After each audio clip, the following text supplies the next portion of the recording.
Trenutno v rotovški knjižnici vlada neizmerna prostorska stiska.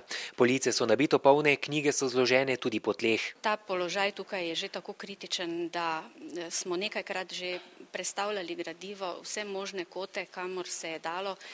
Prav danes imamo spet eno takšno akcijo, ker nam je mestna občina tukaj v prostorih nekdanje redarske službe namenila 40 kvadratnih metrov, tako da bomo spet eno tako premostitev naredili, ki pa ne bo zdržala dalj kot kak mesec ali dva. Z novim kompleksom na Rotovškem trgu naj bi se prostorska stiska končala. Namesto na slabih 800 se bodo novi prostori knjižnice razprostirali na dobrih 6000 kvadratnih metrih.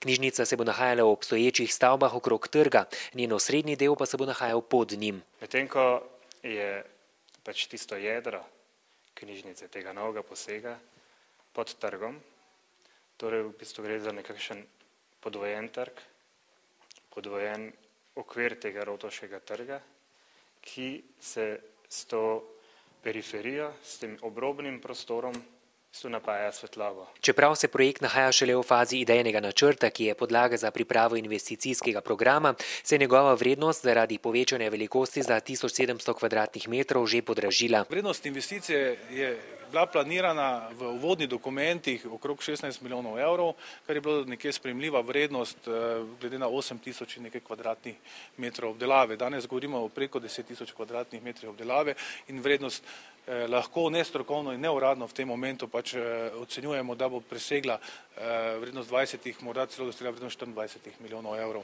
Predstavniki rotovške knjižnice si močno želijo, da bi projekt čim prej zaživel in da bi ga mestni svetniki podprli že na januarski seji. Mora se pa ena dinamika gradnje, investicije predvideti, kot tudi v tem dokumentu identifikacije investicijskega programa, videti, kako in s kakšnimi sredstvi razpolagamo in kaj bo potrebno. Zdaj smo slišali prej, da se je kvadratura povečala, to pomeni, da se seveda tudi investicijska vrednost poveča.